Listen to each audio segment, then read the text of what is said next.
Sir, सबसे पहले समझना चाहूँगा कि आज़ादी की 75वीं वर्षगांठ देश मना रहा है। सीपीएसईज के जो योगदान हैं वो ज़बरदस्त तरीके से रहे हैं, लेकिन आगे जाकर के और बेहतर कंस्ट्रक्टिव रोल वो कैसे प्ले कर सकते हैं। तो जो फ्यूचर रोड मैप की बात कही जा रही है, वहाँ पर रेलटेल कहाँ स्टैंड करता है, कैसे वो अपने आप को और बढ़ाना चाहेगा? देखिए, जहाँ तक फ्यूचर रोड मैप की बात है तो आज की तारीख में वर्ल्ड ओवर हम बात कर रहे हैं डिजिटाइजेशन की, डेटा इकोनॉमी की। And RailTel is in today's PSUs के जो एनवायरनमेंट है, RailTel is best suited because of its inherent unique advantage.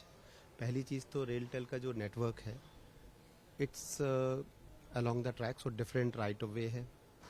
It is a PSU. We are the service provider in telecom segment who have their own data centers. Then we have no Chinese equipment in our network. हमारा जो transport network है, OFC network है, उसमें कोई Chinese equipment नहीं है, तो वो भी एक बहुत बड़ा हमारा प्लस पॉइंट है। और गवर्नमेंट PSU तो है ही हम।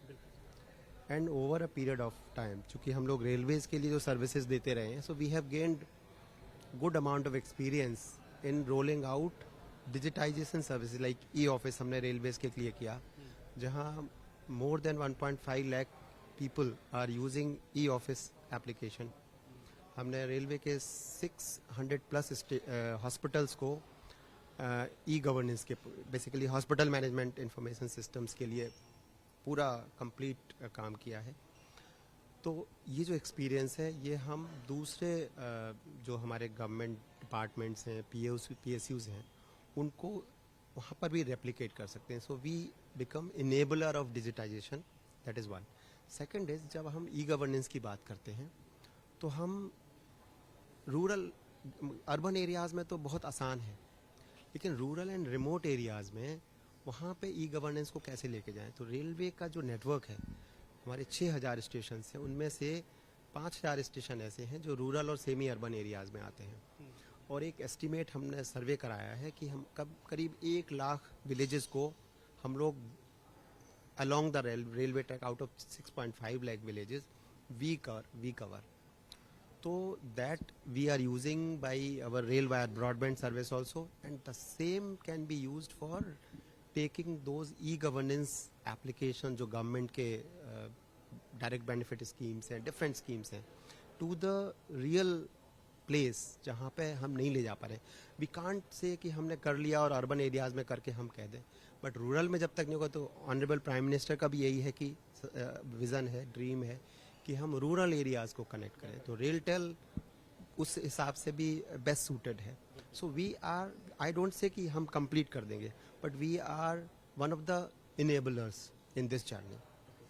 आपने डाटा सेंटर की बात करी, अभी आप एज डाटा सेंटर में आने के लिए जो आपने टेंडर फ्लोट किया है, वो किस स्टेज पे है, वो हम कब तक उसको सॉर्ट आउट कर पाएंगे, और एज डाटा सेंटर को लेकर के क्या प्लान क्या है, क्योंकि वो सबसे नेक्स्ट बिग रेवोल्यूशन बताया जा रहा है। एज डेटा सेंटर में हमने अभी एक्सप्रेशन ऑफ इंटरेस्ट कॉल करे हैं और उसमें अच्छा ट्रैक्शन हमें मिला है, जो कि हम टियर 2 टियर 3 टाउन्स में लेके जाएंगे और उसमें प्राइवेट इक्विटी को लेके आएंगे। हम रेलवे या रेलटेल का इन्वेस्टमेंट नहीं करेंगे। And then so that is another model which RailTel is vigorously implementing, use of private investment for the public purposes.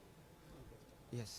So उसको या इसके अलावा सर, एज डाटा सेंटर के अलावा आप मॉडर्नाइजेशन की तरफ भी बढ़ रहे हैं, और एक इसके साथ में मैं समझूंगा कि जब आप वाईफाई का जब बात होती है, तो अब तो आप वहां तक पहुंच गए हैं जहाँ ट्रेन में ऑन बोर्ड आप ट्रेन आप वाईफाई सेवा प्रदान करने के लिए शायद वो तैयार हो चुके हैं। हाँ, हमारे 2 बड़े महत्वपूर्ण प्रोजेक्ट्स हैं।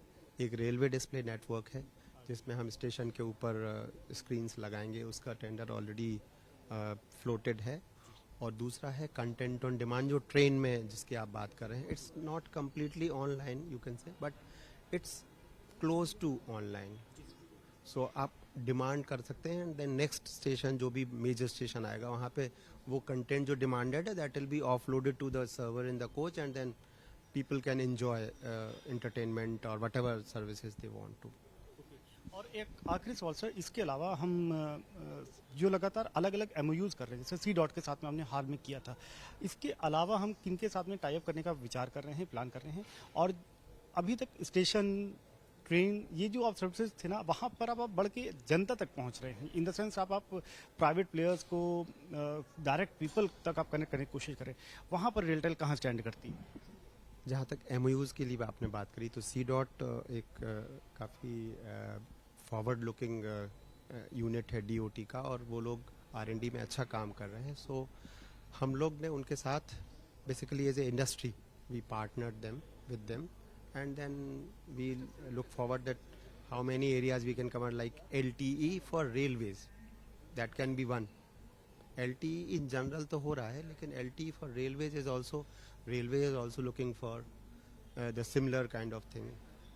कवच एक है जिसमें कवच जो टी कास्ट जिसको बोलते थे, उसमें भी हम लोग प्राइवेट इंडस्ट्री से पार्टनर करने के लिए काम कर रहे हैं. हमने अभी आंध्र प्रदेश मेडिटेक जोन के साथ AMTZ है, एक स्पेशल इकोनॉमिक जोन है जो कि आंध्र प्रदेश में विशाखापट्टनम में है, उनके साथ टाई अप करा है to fulfill all their data center requirements, AMTZ. And similarly हमने नेशनल फॉरेंसिक साइंस यूनिवर्सिटी है यहाँ गांधीनगर में, इनके साथ भी किया है, so that they can train our people. So basically industry academy interaction जिससे बढ़ेगा. तो इसी तरह से हम लोग we are continuously looking for such opportunities to have industry R&D bodies और इंडस्ट्री एकेडमिया. और एक 5G का हालांकि बहुत प्री मैच्योर क्वेश्चन हो सकता है, but definitely you might be looking for this technology. 5G is a big opportunity for Railtel because 5G का जो सबसे important requirement होगा कि इस पे cell size will be smaller and you will require towers. And railways is, we have 6,000 stations, so that opportunity will of course be there with Railtel to encash and monetize basically.